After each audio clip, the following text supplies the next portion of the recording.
This is Kural Media, your trusted source for global news. இது குரல் media செய்திகள்.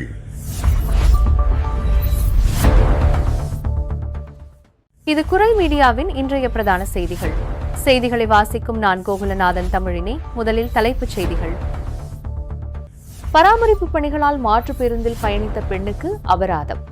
மாற்று பயணச்சீட்டு குறித்து முறையான தகவல் வழங்கப்படவில்லை என பயணி குற்றச்சாட்டு.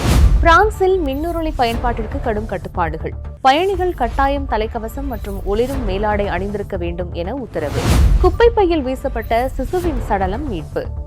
வாக்குமூலங்கள் குழப்பமாக உள்ளதால் சிசுவின் உயிரிழப்புக்கான காரணம் குறித்து தொடரும் தீவிர விசாரணை. பிரான்ஸ் கல்வித்துறையில் புதிய பாதுகாப்பு அரசாணை அமல். பெற்றோரின் மோசமான நடத்தையால் மாணவரை வேறு பள்ளிக்கு மாற்று அதிகாரிகளுக்கு அனுமதி. தமிழ் பெண் மதுபோதையில் மீட்கப்பட்டதாக பரவும் செய்தி குறித்து பிரெஞ்சு காவல்துறை திட்டவட்டமான விளக்கம். குறிப்பிட்ட சமூகத்தை இழிவுபடுத்தும் நோக்கில் புனையப்பட்ட செய்தி என சந்தேகம். பிரான்சில் வேலை விபத்துகளுக்கான இழப்பீடு குறைப்பு. பொது நிதி பற்றாக்குறையை குறைக்க அரசு புதிய சீர்திருத்த திட்டம். தொடர்பான விரிவான செய்திகள். பிரான்சின் RERC வழித்தடத்தில் நடைபெற்று வரும் கோடைக்கால பராமரிப்பு பணிகள் காரணமாக தொடர்ந்து சேவைகள் பாதிக்கப்பட்டுள்ள நிலையில் கிஸ்லைன் என்ற பெண் மாற்று பேருந்தில் பயணம் செய்துள்ளார். ஆனால் அந்த பேருந்து பயணத்திற்கு தேவையான சரியான பயணச்சீட்டு அவரிடம் இல்லை என கூறி கட்டண பரிசோதகர்கள் அவருக்கு 70 யூரோக்கள் அபராதம் விதித்துள்ளனர். தொடர்ந்து சேவை இல்லாததாலேயே மாற்று போக்குவரத்தாக பேருந்தை பயன்படுத்த வேண்டிய சூழல் ஏற்பட்டதாகவும் அதற்காக தனியாக வேறு பயணச்சீட்டு தேவைப்படுவது குறித்து தமக்கு தெளிவான தகவல் எதுவும் வழங்கப்படவில்லை எனவும் பாதிக்கப்பட்ட பெண் தெரிவித்தார். இந்த சம்பவம் பயணிகள் மத்தியில் பெரும் அதிருப்தியையும் குழப்பத்தையும் ஏற்படுத்தியது. இந்த விவகாரம் பேசுபொருளானதை தொடர்ந்து பயணியிடம் அபராதம் விதிக்கப்பட்டது நிர்வாக பிழையினால் ஏற்பட்ட தவறு என ராட் போக்குவரத்து நிறுவனம் தற்போது ஒப்புக்கொண்டுள்ளது. அத்துடன் வசூலிக்கப்பட்ட 70 யூரோக்கள் தொகையை முழுமையாக திருப்பி வழங்க நடவடிக்கை எடுக்கப்படும் எனவும் எதிர்காலத்தில் இதுபோன்ற குழப்பங்கள் ஏற்படாத வகையில் பயணிகளுக்கு தெளிவான வழிகாட்டுதல்கள் மற்றும் தகவல்கள் வழங்கப்படும் எனவும் அந்நிறுவனம் உத்தியோகபூர்வமாக அறிவித்துள்ளது. பிரான்சின் ஹவுட்-த-சைன் மாவட்டத்தில் மின்னுருளிகள் மற்றும் இயந்திர வகை தனிநபர் போக்குவரத்து சாதனங்களால் ஏற்படும் விபத்துகளை கட்டுப்படுத்தும் நோக்கில் புதிய அவசர சட்டம் அமல்படுத்தப்பட்டுள்ளது. மாவட்ட ஆட்சியர் அலெக்சாண்டர் புருஜர் இதற்கான உத்தரவில் கையெழுத்திட்டுள்ளார். இதன்படி இந்த சாதனங்களை இயக்குபவர்கள் கட்டாயம் தலைக்கவசம் மற்றும் இரவிலும் பகலிலும் எளிதில் காணக்கூடிய வகையிலான ஒளிரும் மேலாடை அணிந்திருக்க வேண்டும் என அறிவுறுத்தப்பட்டுள்ளது. மேலும் இவற்றை இயக்குபவர்கள் குறைந்தபட்சம் 14 வயது நிரம்பியவர்களாக இருக்க வேண்டும் என்பதுடன் வாகனத்தின் வேகம் மணிக்கு 25 கிலோமீட்டரை தாண்டக்கூடாது எனவும் உத்தரவிடப்பட்டுள்ளது. இந்த புதிய பாதுகாப்பு விதிகளை மீறுவோருக்கு 1500 யூரோக்கள் வரை அபராதம் விதிக்கப்படும் என எச்சரிக்கப்பட்டுள்ளது.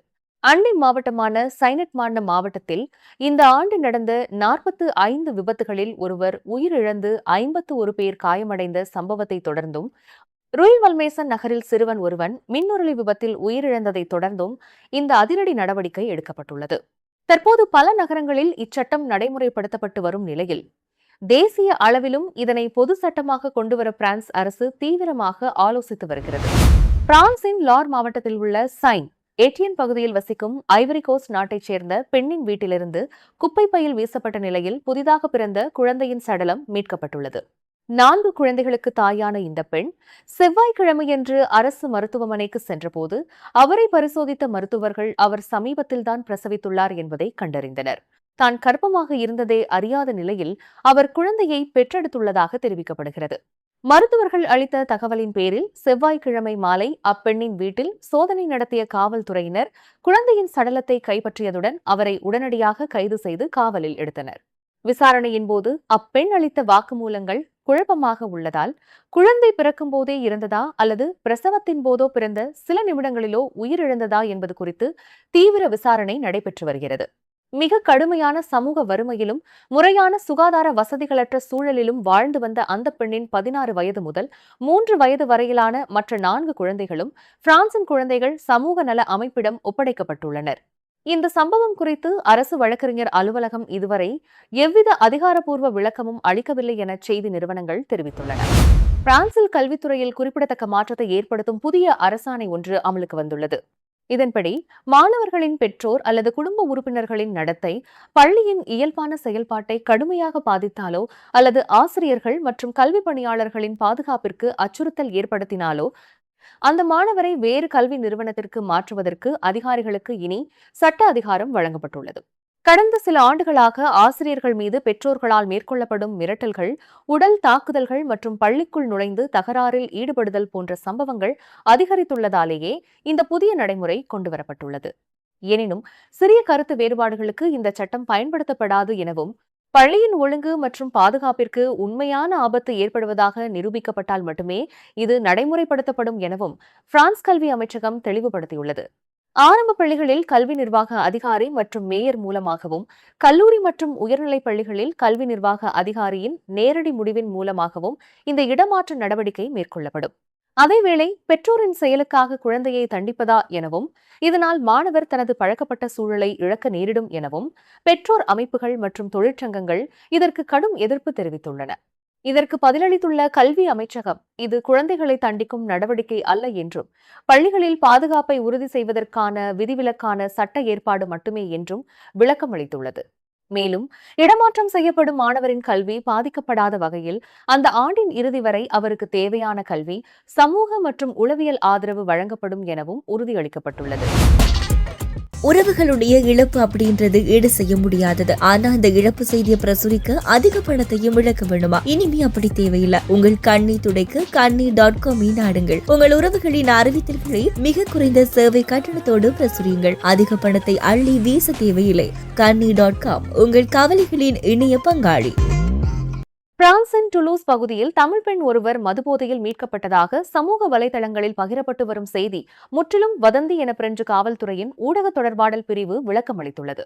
இந்த செய்தி தொடர்பாக பிரெஞ்சு காவல்துறையோ அல்லது லா டெபேஷ், அக்டு டுலூஸ் போன்ற டுலூஸ் நகர பிரதான ஊடகங்களோ எந்தவொரு அதிகாரப்பூர்வ செய்தியையும் வெளியிடவில்லை என தெரிவிக்கப்பட்டுள்ளது. பிரான்சில் இத்தகைய உணர்வுபூர்வமான குற்றச்சாட்டுகள் அல்லது பாலியல் வன்முறை சந்தேகங்கள் குறித்த ஆரம்பகட்ட விசாரணைகளின் போது பாதிக்கப்பட்டவர் எந்த நாட்டை அல்லது இனத்தை சேர்ந்தவர் என்ற விவரங்களை வெளியிடுவது சட்டப்படி தடை செய்யப்பட்டுள்ளது. டுலூஸ் பகுதியில் கடந்த காலங்களில் வேறு ஒரு பெண் வன்கொடுமைக்கு ஆளான சம்பவத்தையோ அல்லது மதுபோதையில் வாகனம் ஓட்டுபவர்கள் மீது காவல்துறையினர் நடத்தும் வழக்கமான சோதனைகளையோ அடிப்படையாக கொண்டு ஒரு குறிப்பிட்ட சமூகத்தை இழிவுபடுத்தும் நோக்கில் இந்த செய்தி புனையப்பட்டிருக்கலாம் என தெரிவிக்கப்பட்டுள்ளது. காவல்துறையினர் சோதனைகளின் போது பிடிபடுபவர்களின் இனம் மற்றும் மொழி குறித்த தகவல்களை ஒருபோதும் கணக்கில் கொள்வதோ வெளியிடுவதோ இல்லை. எனவே வெளிநாட்டு புலம்பெயர் ஊடகங்கள் மற்றும் சமூக வலைதளங்களில் பரவி வரும் ஆதாரமற்ற இத்தகைய வதந்திகளை பகிர்வதை தவிர்க்குமாறு அறிவுறுத்தப்பட்டுள்ளது. மேலும் தனிப்பட்ட முறையில் உங்களை பற்றி இதுபோன்று போலியான செய்திகள் புனையப்பட்டு பரப்பப்பட்டால் இணைய குற்றப்பிரிவு காவல்துறையின் 3018 என்ற இலக்கத்தையோ அல்லது பெண்களுக்கு எதிரான வன்முறைகள் குறித்து புகாரளிக்க 3019 என்ற இலக்கத்தையோ உடனடியாக தொடர்பு கொண்டு முறைப்பாடு செய்யலாம் என தெரிவிக்கப்பட்டுள்ளது. பொது நிதி பற்றாக்குறை மற்றும் சமூக பாதுகாப்பு செலவுகளை குறைக்கும் நடவடிக்கையின் ஒரு பகுதியாக பிரான்ஸ் அரசு வேலை விபத்துகளால் ஏற்படும் வேலை நிறுத்தங்களுக்கான இழப்பீட்டை குறைக்க திட்டமிட்டுள்ளது. மருந்துகளுக்கான செலவு திருப்பி செலுத்துதலை 1.2 பில்லியன் யூரோக்கள் அளவிற்கு ஏற்கனவே குறைத்துள்ள நிலையில் தற்போது வேலை விபத்து இழப்பீட்டில் மேலும் 800 மில்லியன் யூரோக்களை சேமிக்க அரசு 3 புதிய வழிகளை முன்வைத்துள்ளது. இழப்பீட்டுத் தொகையின் உச்சவரம்பை குறைத்தல், தற்போது வரிவிலக்கு பெற்றுள்ள இந்த இழப்பீடுகளுக்கு புதிதாக வரி விதித்தல் மற்றும் நிறுவனங்கள் செலுத்தும் சமூக பாதுகாப்பு பங்களிப்பை கிளைகளின் அடிப்படையில் அல்லாமல் முழு நிறுவனத்தின் அளவில் கணக்கிடுதல் ஆகியவையே அந்த 3 முன்மொழிவுகளாகும். இந்த சீர்திருத்தங்கள் நடைமுறைக்கு வந்தால் விபத்தில் பாதிக்கப்பட்ட தொழிலாளர்களுக்கு கிடைக்கும் இழப்பீடு குறைவதுடன் நிறுவனங்கள் அதிக பங்களிப்பை செலுத்த வேண்டிய கட்டாயம் ஏற்படும். எனினும் விபத்துகளை தடுக்கும் முன்னெச்சரிக்கை நடவடிக்கைகளில் பெரிய அளவில் மாற்றங்கள் இருக்காது என தெரிவிக்கப்பட்டுள்ளது.